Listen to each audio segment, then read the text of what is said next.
Boa noite a todos. Boa noite. Prezados, começamos o estudo da segunda grande parte do Apocalipse. A primeira parte, depois do capítulo introdutório, que é o capítulo 1, capítulos 2 e 3, as 7 cartas, as 7 igrejas do Apocalipse. Já estudamos isto. Agora, vamos à parte que na Bíblia Ave Maria é chamada de o futuro do mundo e da igreja. O próprio autor do Apocalipse divide o livro do Apocalipse em 2 partes. A primeira parte, vamos dar uma olhadinha no capítulo 1, versículo 19, como é que ele divide a sua obra. Apocalipse capítulo 1, versículo 19, escreve, pois, o que viste, tanto as coisas atuais, como as futuras. Que são coisas atuais? Aquelas coisas que estavam acontecendo, que estavam em andamento no tempo do autor.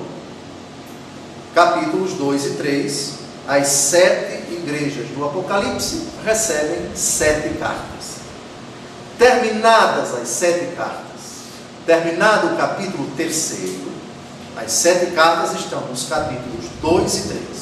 Agora começa a parte que ele mesmo chama, São João chama de coisas futuras. Essas coisas futuras, dizer coisas futuras não significa dizer que essas coisas não aconteceram no tempo de João, mas aconteceriam no tempo de João e nos séculos seguintes até a consumação dos tempos. Então, o que nós vamos ver agora, até o final do Apocalipse, são as coisas que aconteceram no tempo de João, até hoje, que estão acontecendo hoje, e que vão acontecer até o fim dos tempos. Portanto, não se pode dizer, a partir do capítulo 4, que tal ou tal coisa já aconteceu e não vai acontecer mais. Já vimos isto, não é lícito afirmar isto. O que se pode dizer é que as personagens citadas, ainda que cifradamente, naquele capítulo ou naquele outro, enquanto tais passaram, enquanto tais já morreram, mas a realidade que subjaz perdura. Pensemos, por exemplo, no capítulo 13 do Apocalipse, que fala da besta do Apocalipse, cujo número é 666. Quando chegarmos lá, daqui a 1 ano e meio, mais ou menos, no capítulo 13, nós vamos perceber que se trata de um imperador romano, César Nero. Nero morreu. Todavia, há uma realidade naquele capítulo 13 que perdura, que subjaz.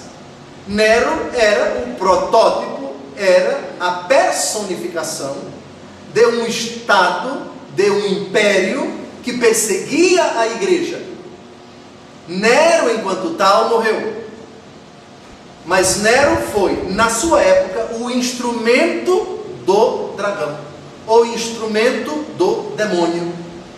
E ao longo dos séculos nós sabemos que o demônio se utilizou de muitos instrumentos para fazer o mesmo que Nero fez contra a igreja quando o Apocalipse foi redigido. Tá claro? Então é preciso discernir as personagens, as realidades contingentes, históricas, não é? A estrutura do império, as pessoas que estavam a serviço do império, etc., como tais passaram. O próprio Império Romano desapareceu. O Império Romano do Ocidente, se não me engano, 473 mais ou menos, e 1400 e tanto, o Império Romano do Oriente, Constantinopla, depois a atual Istambul, enfim, sucumbiu com o Império Otomano, se não me engano, enfim. Pois bem, desapareceu a realidade do império, mas outros impérios surgiram, não é? Pensemos em tantos regimes e sistemas de governo que perseguiram a igreja, que massacraram os cristãos, tantos mártires que sucumbiram e assim por diante. Então, é preciso nem 8, nem 80, nem absolutizar tudo e dizer que Nero hoje é fulano de tal. Não podemos fazer isso. Essa figura, 666, é uma personagem histórica que já passou. Mas aquilo que Nero fez no seu tempo, o demônio conseguiu lamentavelmente, terrivelmente, colocar no coração de outros para infligir perseguição e sofrimento à igreja nos séculos seguintes. Fazendo esse raciocínio, nós contextualizamos o Apocalipse, que vai ser sempre um livro atual. Um livro que narra a luta sangrenta em certas ocasiões, em outras ocasiões sutil, de perseguição à igreja, de contestação dos seus valores, de descristianização da sociedade, do mundo, enfim, isso tudo a gente vai ver paulatinamente nesse estudo fascinante que começamos agora, o futuro do mundo e da igreja. Então, tudo o que observarmos em cada versículo disse respeito à igreja no tempo de João, à igreja nos 20 séculos seguintes, diz respeito a cada um de nós e dirá respeito às gerações futuras até a consumação dos tempos, quando o Senhor vier em glória. Capítulo 4, versículo 1. Depois disso tive uma visão. Vi uma porta aberta no céu, e a voz que falara comigo, como uma trombeta, dizia: sobe aqui e mostrar-te-ei o que está para acontecer depois disso. A frase começa depois disso e termina depois disso. Depois disso o quê? Depois da visão de São João acerca das coisas do seu tempo, as 7 igrejas do Apocalipse. Depois daquilo que ele narrou nos capítulos 2 e 3. Esta voz que aparece, a voz que falara comigo, falara, pretérito mais que perfeito, essa voz já apareceu no capítulo 1, versículo 10, demos uma olhada. Num domingo fui arrebatado em êxtase e ouvi por trás de mim uma voz forte como de trombeta. Deus Todo-Poderoso vai falando a São João, em certas ocasiões nós sabemos que é o próprio Jesus Cristo. Nos capítulos 2 e 3, ao anjo da igreja de Sardes de Tiatira, escreve: eis o que diz aquele que era, que é e que vem, é nosso Senhor Jesus Cristo ressuscitado. O que está para acontecer é o desdobramento futuro da história do mundo, fixado no plano de Deus, e o destino da igreja de Jesus Cristo no contexto dessa história. A palavra fixado, ela pode suscitar em alguns uma certa perplexidade. Quando Deus fixa o futuro, não é no sentido que ignora a vontade humana, as vontades humanas, como se tudo estivesse escrito nas estrelas e os acontecimentos ignorassem, prescindissem a incrível capacidade do homem de decidir, seja para o bem, seja para o mal. É uma fixação, é uma predeterminação que leva em conta a nossa liberdade. Deus já sabe daquilo que vai acontecer, mas sabe em previsão dos nossos méritos e dos nossos deméritos. Deus já sabe o que vai acontecer, sabendo da nossa decisão, que é sempre livre. Talvez seja difícil, e de fato é, admitir que Deus já saiba daquilo que eu vou fazer livremente, se nem eu ainda sei. Eu não sei porque eu sou criatura, mas Ele sabe porque é Deus. Ele conhece o passado, o presente e o futuro. Todavia, ao conhecer o futuro, Ele conhece, predetermina, pré-estabelece, mas não no sentido, vai acontecer contra a vontade de vocês, ou vai acontecer apenas porque eu quero. Deus quer, permitindo a nossa liberdade. Quando a nossa liberdade é aplicada à vontade de Deus, seja feita a vossa vontade, aí sim, o meu querer se identifica com o querer de Deus. Deus quis que eu decidisse assim, porque aquilo que eu decidi corresponde à vontade de Deus. Nesse sentido, Deus só quer aquilo que corresponde à sua vontade. Todavia, quando o Senhor, sabendo do abuso da liberdade, permite que tal coisa aconteça, Ele não quer, mas permite. Cuidado então com as palavras. O querer de Deus e o permitir de Deus são duas coisas parecidas, mas não são idênticas. Deus permite o mal, porque ao criar o homem livre, o mal moral, ao criar o homem livre para praticar o mal, decidiu respeitar a sua liberdade. É blasfêmia dizer que quando o homem decide pelo mal, Deus quer que o homem queira o mal. Deus não quer o mal. Deus quer que o homem corresponda na sua vontade à vontade de Deus, a exemplo da Virgem. Faça-se em mim segundo a tua palavra. Quando isso acontece, Deus quer. Deus quer que eu queira. E Deus quis aquilo que eu quis, porque o que eu quis corresponde àquilo que Ele quis. O contrário, Deus permitiu. Por um mistério que não nos é dado compreender exatamente, porque Deus permite que o homem faça o mal. Sobretudo, maxime, quando é um mal que traz tantas consequências para os seres humanos. Pensemos, Segunda Guerra Mundial, mais de 50 milhões de pessoas. Isso é um desafio para essa nossa convicção, para essa nossa distinção tão clara entre o querer de Deus e o permitir de Deus. O mistério do mal, repito, não é fácil de ser explicado, precisamente porque é mistério. Mas, Romanos 8, 28, Deus coopera em tudo para o bem daqueles que o amam. Na infinita providência de Deus, Deus permite o mal e é capaz de tirar desse mal um bem maior, seja agora, seja mais para frente, proximamente ou remotamente. O fato é que o arremate da história é sempre de Deus. A vitória é do Senhor. O triunfo é da graça de Deus, não do pecado, não do demônio. É uma vitória sempre do Senhor Jesus.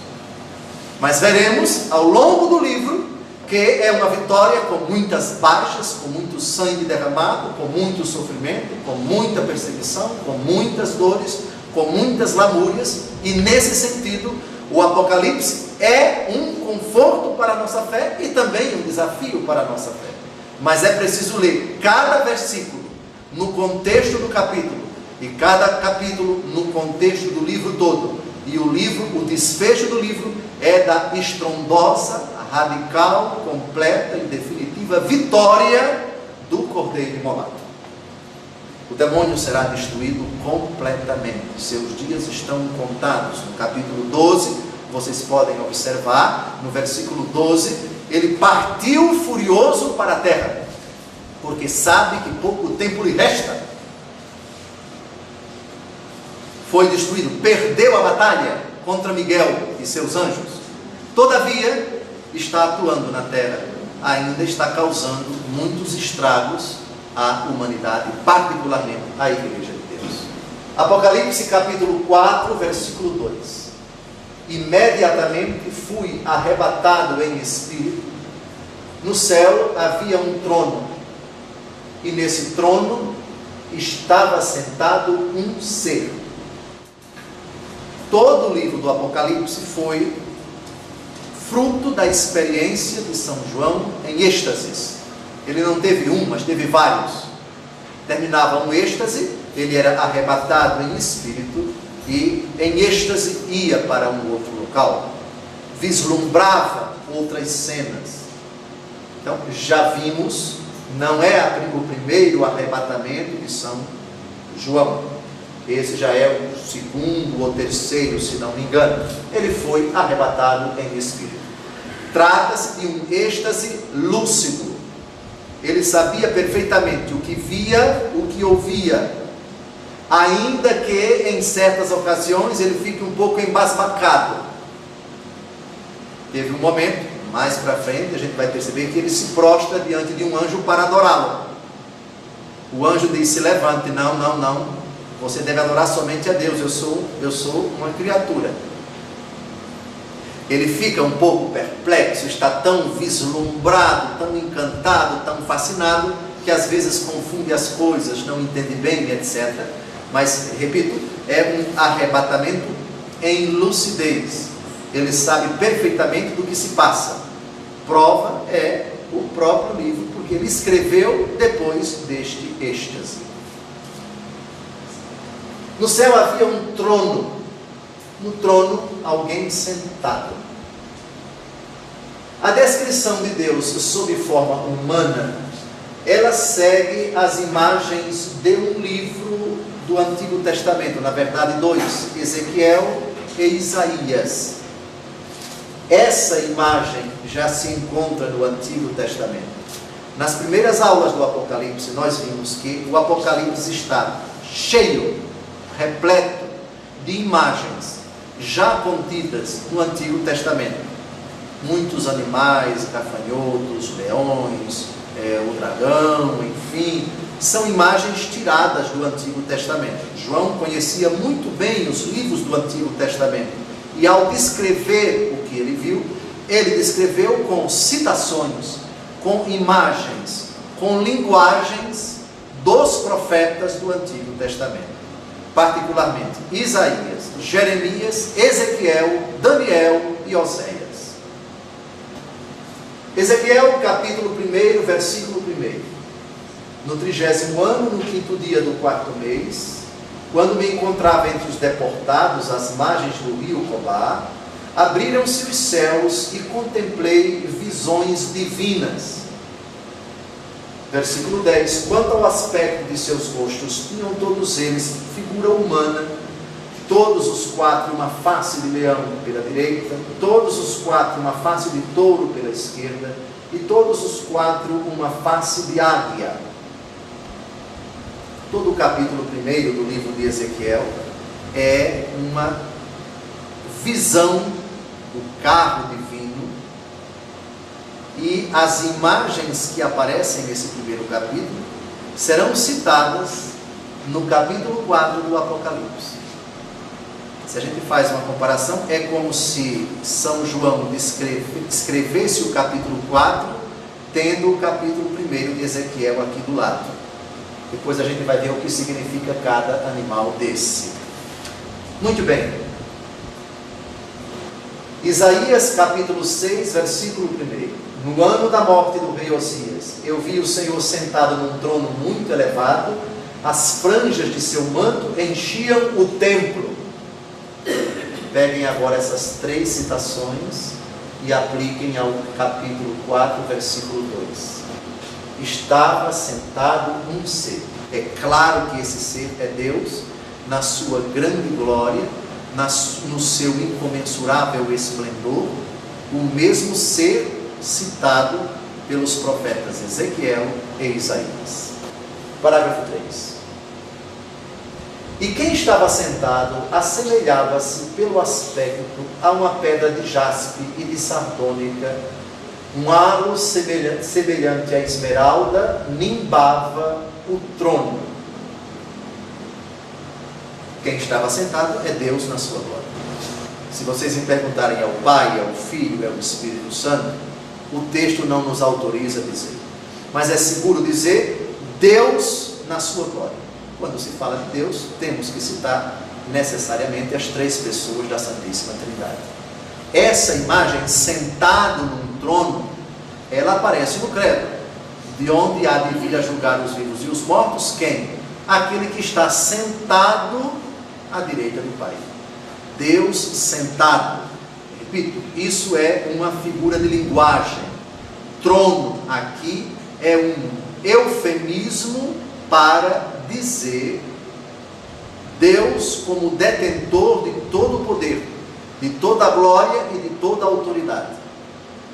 O autor do livro sagrado projeta para a realidade divina aquilo que, humanamente falando, mais parece com o esplendor de Deus, o que é uma corte real.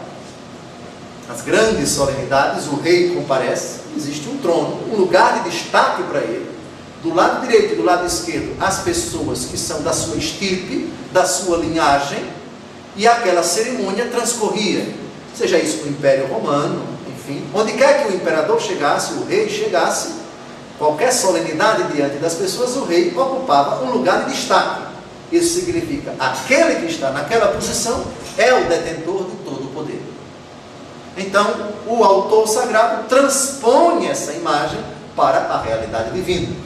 Por favor, não vamos imaginar que na glória existe um trono onde Deus se senta, porque Deus é onipresente.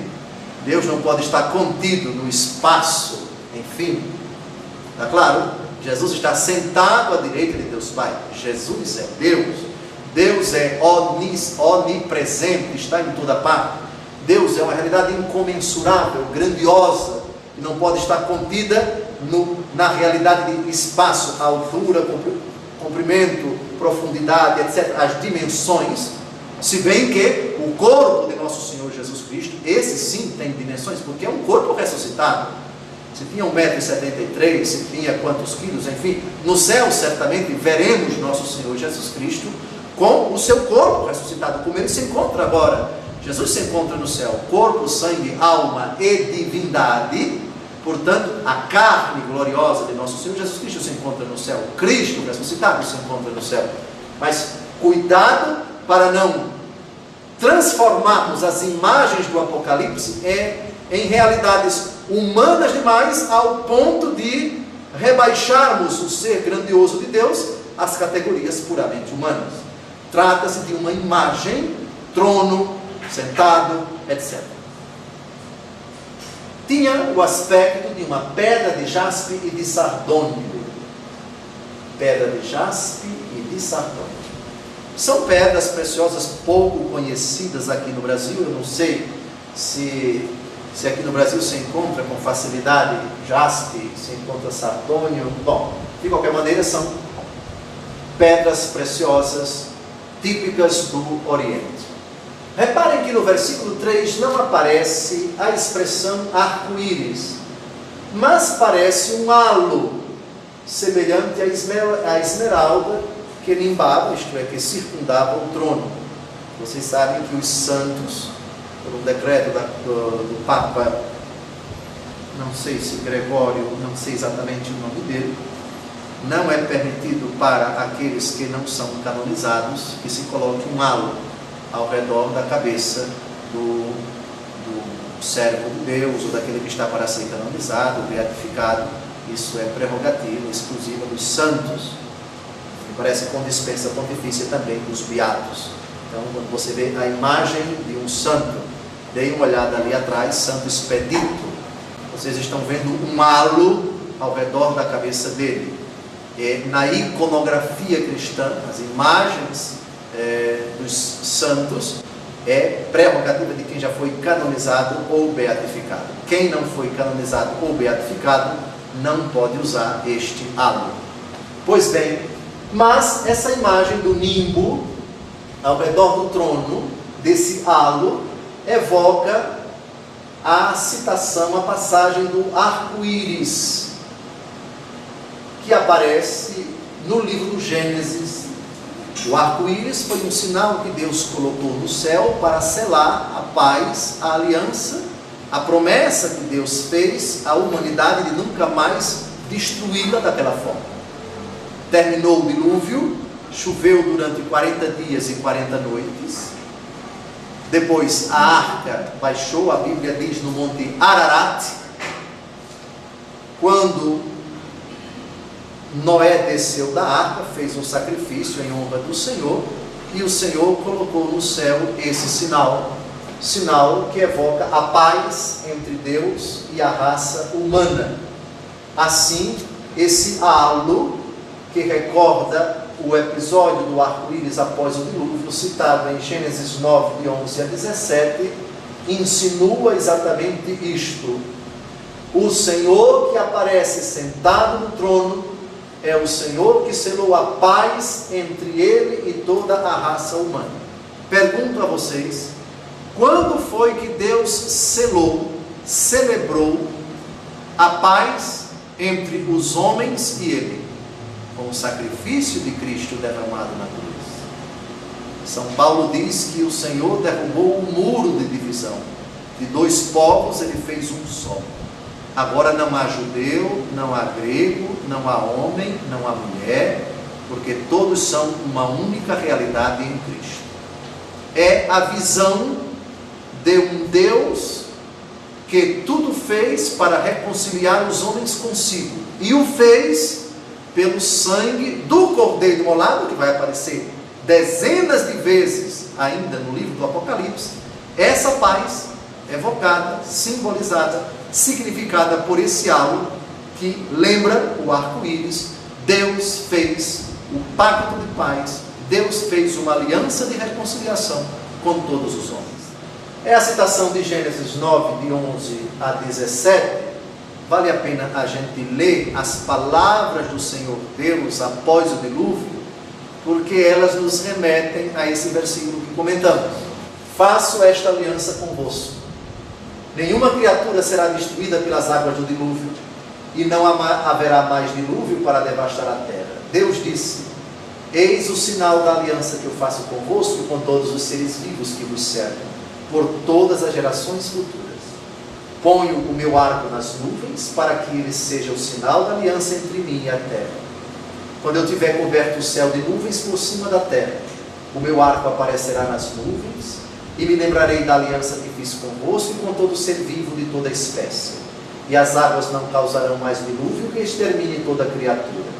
Quando eu vir o arco nas nuvens, eu me lembrarei da aliança eterna estabelecida entre Deus e todos os seres vivos de toda espécie que estão sobre a terra.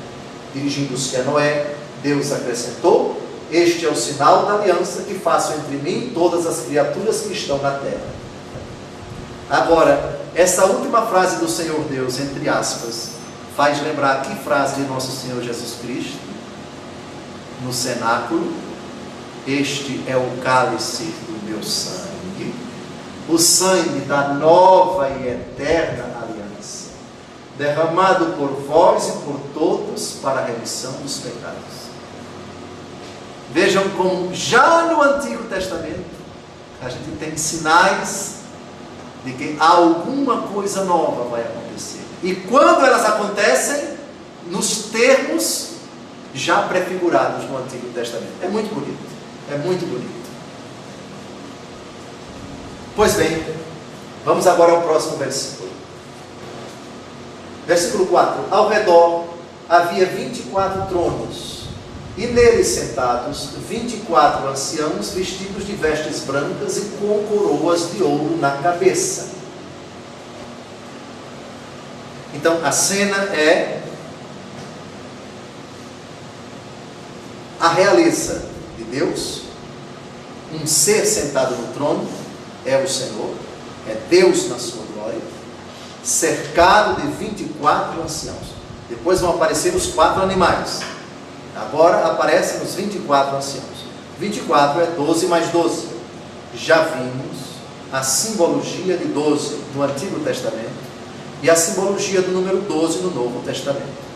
O número 12 vai aparecer outras vezes, seja multiplicado por ele mesmo, 12 vezes 12, 144, o número dos eleitos, 144 mil, a gente vai ver mais na frente, no capítulo 5º, se não me engano, 144 mil, o número dos eleitos. Vamos ver no capítulo 12 do Apocalipse, a mulher, símbolo da igreja, coroada de estrelas, 12 estrelas.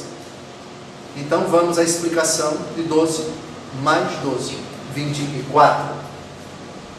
Os tronos evocam a assistência a Deus no governo do mundo. Os 24 anciãos são homens que alcançaram o prêmio estipulado. Deus habita em um trono inacessível, intangível, absolutamente abscôndito, misterioso e distante dos homens. Por outro lado, a sua corte consta de anjos, arcanjos, miríades e miríades, e dos santos que já se encontram com ele na glória. Aqui nós temos uma representação dessa multidão que ninguém pode contar, como descreve o capítulo 5 do Apocalipse. Esses são os representantes da humanidade redimida, que já se encontra na glória e da humanidade que ainda vai chegar lá, porque ainda está peregrinando nesta vida, rumo àquilo que os olhos não viram, os ouvidos não ouviram, o que Deus preparou para aqueles que o amam. O número 24, 12 mais 12, deve ser entendido como referência ao povo de Deus da antiga e da nova aliança. 12 tribos de Israel, mais 12 apóstolos, Novo Testamento e Antigo, cuja unidade aparece em Apocalipse 12, de 1 a 17. Já citei, é um grande sinal, apareceu no céu, uma mulher vestida de sol, ela coroada de estrelas, são 12 estrelas, a simbologia dos apóstolos do Cordeiro. Muito bem. Mas também essa imagem se apoia nas 24 ordens sacerdotais de Israel. O capítulo 24 do primeiro livro das Crônicas tem uma instituição muito curiosa. Eram muitos os sacerdotes oriundos da tribo de Levi, que era a tribo sacerdotal. Todos os sacerdotes de Israel deveriam vir apenas da tribo de Levi, uma das 12 tribos de Israel. Essa tribo morava na cidade, não tinha terra, portanto a terra foi dividida entre 11 tribos, menos a tribo de Levi. Em compensação, para manter a tribo de Levi, isto é, os sacerdotes, suas esposas e seus filhos, todas as tribos deveriam mandar as primícias para o templo. A primeira colheita do que eles plantavam era destinada ao templo. Com o passar do tempo, quem não conseguia a colheita, ou porque não tinha terra, morava na cidade, passou a dar o dízimo, que é a 10ª parte do que a pessoa recebia em dinheiro. Então, nós temos uma contrapartida, por assim dizer. Os sacerdotes no templo realizavam o sacrifício, dedicavam-se exclusivamente a oferecer a Deus sacrifício de expiação pelos pecados do povo. Em contrapartida, o povo mantinha os sacerdotes e seus familiares. Mais ou menos a estrutura que nós temos hoje do pagamento do dízimo nas paróquias, enfim, para a manutenção das paróquias, das dioceses. É uma instituição antiquíssima, antiquíssima. Pois bem, vamos dar uma olhada nesse texto do primeiro livro das Crônicas. Esses 24 anciãos, eles são representantes do povo de Deus, que é a igreja, nos seus membros já glorificados. Então a ideia de 144 mil, 12 vezes 12 vezes 1000. 12 tribos do Antigo Testamento, 12 apóstolos, vezes 1000, que é o número da plenitude. Então se trata de eleitos de toda tribo, raça, nação, épocas, etc., como a gente vai ver no capítulo 5. E aqui, 24, simbolicamente representam todos os glorificados, todos os que triunfaram na glória, todos os que vão triunfar na glória. É a representação da humanidade redimida, glorificada em Cristo Jesus. Havia entre os filhos de Eleazar mais chefes que entre os filhos de Itamar. Foram assim distribuídos: para os filhos de Eleazar, 16 chefes de família, e para os filhos de Itamar, 8 chefes de família. 16 e 8, 24. São os sacerdotes desta casta que representa todos os levitas de Israel. De 7 a 18, a primeira sorte caiu a Joiarib, a segunda a Gedei, a terceira a Arim, a quarta a Seorim, a quinta a Melqui, a sexta a Maimão, a sétima a Acus, a oitava a Abia, a nona a Jesua, a 10ª a Sequenia, a 11ª a Eliasib, a 12ª a Jacim, a 13ª a Ofa, a 14ª a Espado, a 15ª a Belga, a 16ª a Emé, a 17ª a Ezi, a 18ª a Apses, a 19ª a Feteia, a 20ª a Ezequiel, a 21ª a Joaquim, a 22ª a Gamu, a 23ª a Dalaial, a 24ª a Mazial. Então é uma instituição, uma representação de todos os sacerdotes de Israel. 24 sacerdotes. Então, nesse sentido, o versículo 4 não traz novidade nenhuma. Ele atualiza a imagem do primeiro livro das Crônicas para a realidade do Cordeiro, para o antigo povo de Deus, Israel, e mais o novo povo de Deus, que é a igreja. Então, esses 24 anciãos representam todos os redimidos da antiga aliança e da nova aliança. Todos os que participam na glória estão representados por esses 24. Apocalipse capítulo 12 não precisa citar, porque nós vamos chegar lá. Eu repito, é o capítulo de São Miguel. São Miguel luta contra o demônio. Isso está narrado em Daniel capítulo 12, mas também Apocalipse capítulo 12. Ao redor havia 24 tronos, e neles sentados 24 anciãos, vestidos de vestes brancas e com coroas de ouro na cabeça. Coroas de ouro, primeiro vestidos de branco, vestidos de branco. Vocês se recordam, quando estudamos uma das cartas do Apocalipse, essa imagem aparece. Deem uma olhada em Apocalipse 3:4, na mensagem à igreja de Sardes. Todavia, tens em Sardes algumas pessoas que não contaminaram suas vestes. Andarão comigo vestidas de branco, porque o merecem. A cor branca é símbolo de bom augúrio, é símbolo de alegria, é símbolo de poder e vitória, é símbolo também da graça. Mais na frente a gente vai ver que essas roupas eram de linho puro. Linho branco, vestes brancas de linho, que evoca a dignidade real e sacerdotal dos redimidos em Cristo. Aliás, as roupas dos sacerdotes no Antigo Testamento eram de linho puro, portanto um tecido de elevada qualidade. Evoca a dignidade da função que correspondia à nobreza da veste. Eram vestes nobres, porque a função era nobre. Isso também aparece no Apocalipse. Eles estavam com vestes brancas, símbolo da graça, símbolo da vitória, símbolo da alegria, símbolo do triunfo, símbolo do bom augúrio.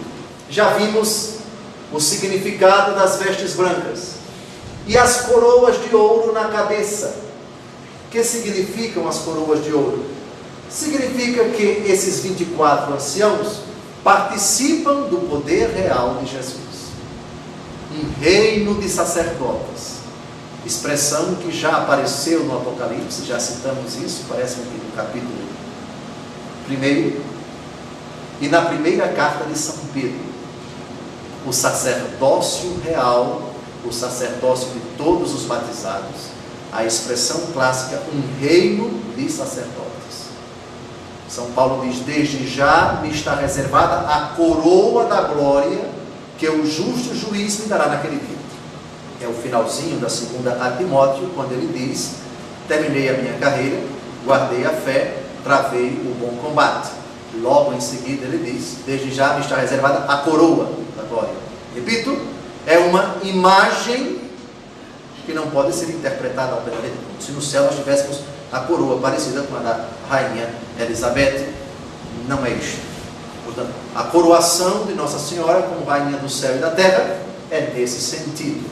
A coroa é o prêmio que é dado, participar da realeza de Jesus, reinar com Jesus, triunfar com Jesus, julgar com Jesus, sentenciar com Jesus, experimentar com Jesus a vida do próprio Deus, Pai, Filho e Espírito Santo. Versículo 5. Do trono, o trono onde está sentado o ser, esse ser é Deus, está cercado de 24 anciãos, com vestes brancas, com coroas na cabeça. Trata-se de uma cena, de uma visão extremamente nobre, eloquente, é de fato um grande acontecimento. É uma liturgia celeste, vamos chamá-la assim. Diante do trono ardiam 7 tochas de fogo, que são os 7 Espíritos de Deus. relâmpagos, vozes e trovões. Uma imagem que já é conhecida por São João. Uma imagem que já aparece no Antigo Testamento. As teofanias. Teofania significa as manifestações de Deus. No Antigo Testamento, muitas delas eram acompanhadas de relâmpagos, de raios, de trovões, o que provocava espanto e respeito da parte dos israelitas. Normalmente, Deus se manifestava acompanhado ou precedido desses sinais da natureza. Vamos dar uma olhada em Êxodo 19, 16 a 19. Vamos perceber que essa cena que experimentou, que viu São João, é nos moldes das teofanias do Antigo Testamento. Na manhã do terceiro dia, houve um estrondo de trovões e de relâmpagos. Uma espessa nuvem cobria a montanha e o som da trombeta soou com força. Toda a multidão que estava no acampamento tremia. Moisés levou o povo para fora do acampamento ao encontro de Deus e pararam ao pé do monte. Todo o monte Sinai fumegava, porque o Senhor tinha descido sobre ele no meio das chamas. O fumo, fumaça, que subia do monte era como uma fumaça de uma fornalha, e toda a montanha tremia com violência. O som da trombeta soava ainda mais forte. Moisés falava e os trovões divinos respondiam. Era uma cena assustadora, não tem outro adjetivo, né? Era algo portentoso e intimidatório. Ninguém chegava perto. Por isso, era só Moisés e, quando muito, Josué, que ficava ali pertinho. A ninguém era autorizado subir no monte, porque somente o eleito, só o escolhido para falar com o Senhor, conforme a Escritura, face a face. Pois bem, então, o que significam essas expressões? Relâmpagos, vozes e trovões mostram que Deus é inacessível e transcendente. O Deus da história da salvação. É como se o autor dissesse: é o mesmo Deus que atuou na história de Israel, nos mesmos moldes, com a mesma benevolência, com a mesma compaixão. Um Deus sempre presente. Eu sou aquele que sou. O Deus que era, que é e que vem. O Deus da história de Israel, o Deus da igreja, o Deus de sempre, o Deus criador de todas as coisas. O Deus que exige um grande respeito, um Deus inacessível, um Deus abscôndito, um Deus que é o totalmente outro. 7 Espíritos de Deus, as 7 tochas de fogo, são os 7 Espíritos de Deus, portanto já está explicado. Essa imagem, todavia, 7 Espíritos de Deus, não é nova, já apareceu em Apocalipse 1:4, João, as 7 igrejas que estão na Ásia, a vós, graça e paz da parte daquele que é, que era e que vem, da parte dos 7 Espíritos que estão diante do seu trono. Nós já vimos que 7 Espíritos de Deus é uma forma, na literatura apocalíptica, para falar do Espírito Santo dos 7 dons.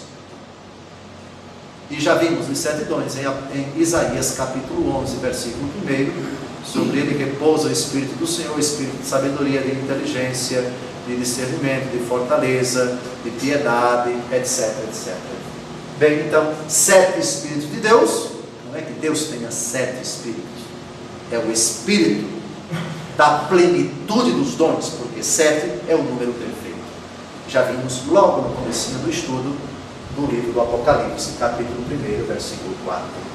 Muito bem. Versículo 6. Havia ainda diante do trono um mar límpido como um cristal. Diante do trono e ao redor, 4 animais vivos cheios de olhos na frente e atrás. Dom José, que coisa assustadora, não entra na minha cabeça um animal com tantos olhos, e um animal, enfim, na frente e atrás, etc. Calma, calma. Estamos num livro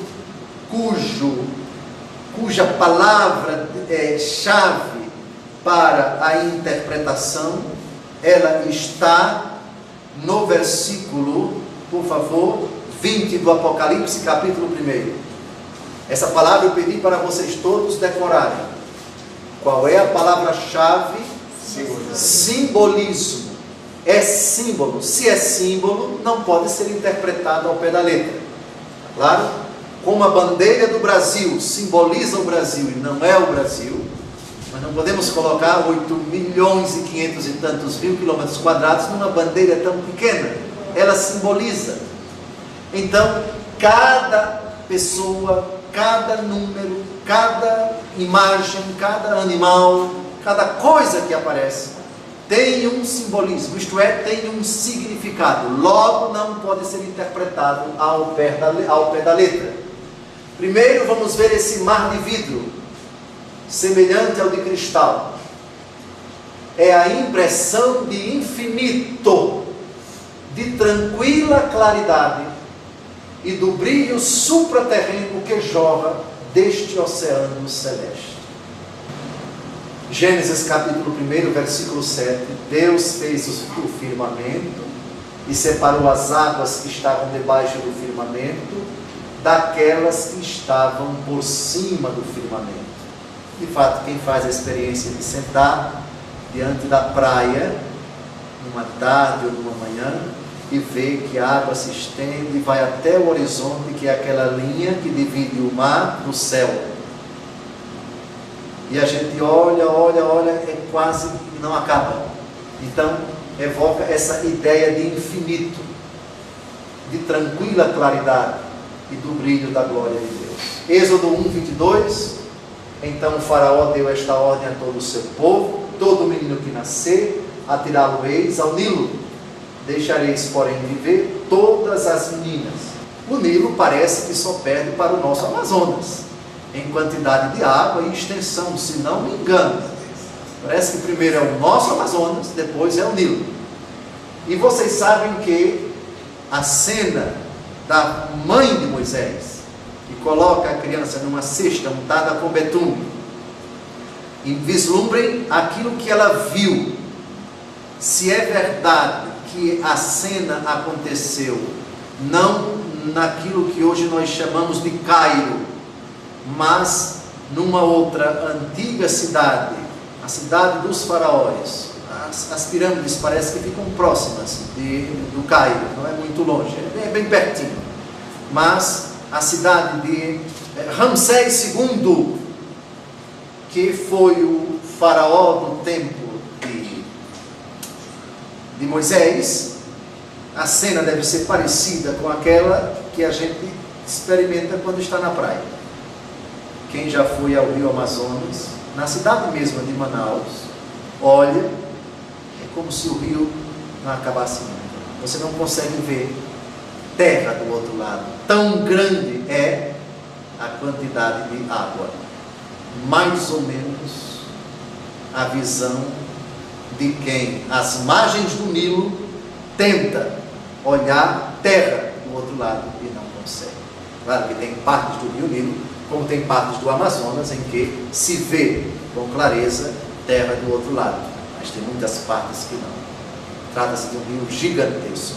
O Nilo, segundo lugar, graças a Deus, mas muito parecido com o nosso rio Amazonas, tamanha a quantidade de água, e isso evoca essa ideia de infinito. Muito bem.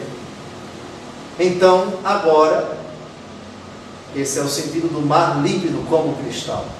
Vejamos esses 4 animais vivos, cheios de óleo na frente e atrás.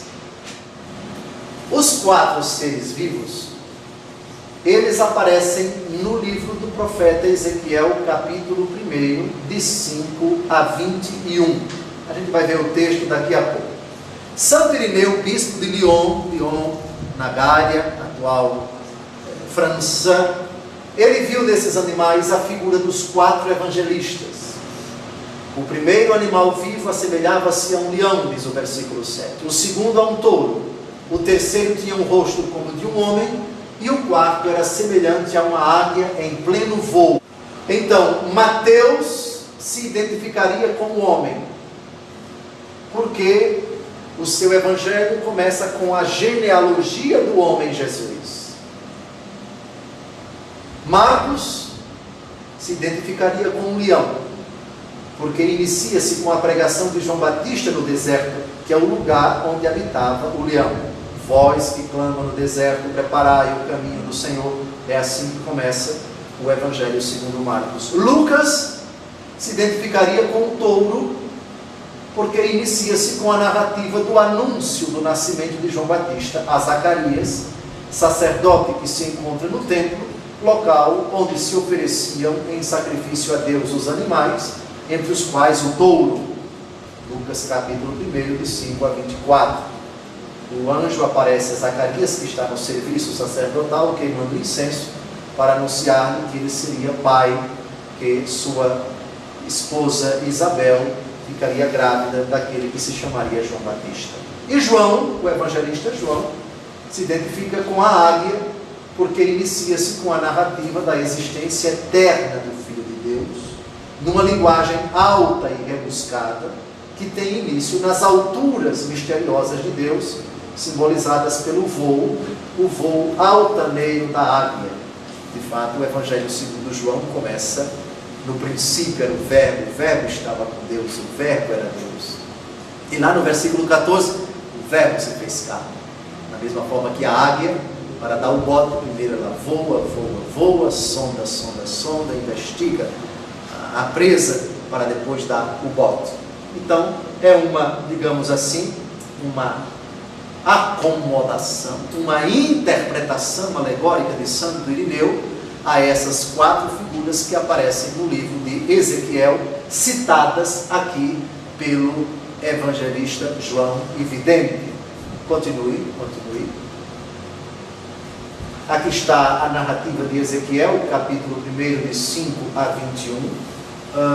Me permitam citar aqui, quanto ao aspecto, seus rostos tinham todos eles figura humana, todos os quatro, figura humana, homem, portanto.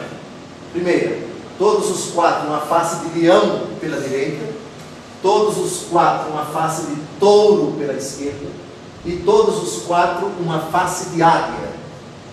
Então temos quatro animais: o ser humano, primeiro, depois leão, depois touro, depois águia. Então, repito, Santo Irineu viu nessas quatro figuras os símbolos dos quatro evangelhos. Homem, São Mateus; leão, São Marcos; touro, São Lucas; águia, São João. E já vimos por quê. Pelo começo de cada evangelho. São Mateus começa com a genealogia de Jesus, o homem. São Marcos começa com a pregação de João Batista no deserto, o lugar do leão. São Lucas começa o seu evangelho no templo com Zacarias, o lugar do sacrifício dos animais, sobretudo o touro. São João começa com a divagação sobre a eternidade de Jesus Cristo. No princípio era o Verbo estava com Deus, nas alturas, onde normalmente a águia se encontra voando. Uma simbologia não sem importância, não sem valor, simbologia que se tornou clássica na história da igreja. Próximo. Aqui está a genealogia de Jesus, o filho de Davi, filho de Abraão. Assim começa o evangelho. Foi citada para justificar, porque São Mateus está associado à figura do homem. Marcos, capítulo 1, versículo 4, o evangelista Marcos se identifica com o leão. João Batista apareceu no deserto, o lugar da fera. As feras não ficavam na cidade, fugiam para o deserto para ficar à espreita das vítimas. Sim. Lucas capítulo 1, para mostrar porque São Lucas se identifica com o touro, porque a narrativa inicial de São Lucas é no templo, onde está Zacarias diante de Deus, desempenhando as funções de sacerdote na ordem da sua classe. E finalmente, João, no princípio era o Verbo estava junto de Deus, o Verbo era Deus, lá nas alturas, símbolo da águia. Sim, sim. É uma simbologia muito sugestiva, clássica. Santo Irineu, bispo de Lyon, é do século IV, se não me engano. Cheios de olhos na frente e atrás.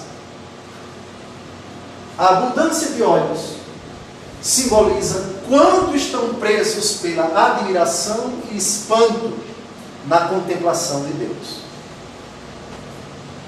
Primeira coisa, quando nós estamos espantados, os olhos ficam como que saltando do nosso corpo. Quando algo nos causa admiração ou espanto, nós ficamos quase sem piscar, cheios de olhos.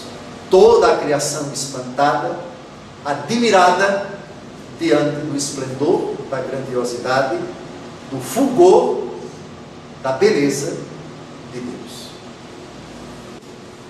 Olhos na frente e atrás, símbolo da admiração e do espanto na contemplação de Deus. E o excesso de asas significa quanto estão dispostos a cumprir rapidamente a vontade de Deus. A asa é aquela parte da ave que se movimenta quando ela pretende se deslocar de um canto para o outro. O símbolo da disponibilidade de cumprir imediatamente o querer de Deus, a vontade de Deus. Eu queria propor, já estamos com 1 hora de estudo, que nós parássemos agora. O capítulo só tem 11 versículos, mas são versículos ricos, que demandariam mais uns 20 ou 30 minutos se nós ficássemos aqui. Como é nosso propósito não passar de 1 hora, paremos agora no versículo 7 e retomamos no nosso próximo encontro os versículos de 8 a 11 para terminarmos o capítulo 4. Está bem assim? Concordam? Então tenham todos uma boa noite.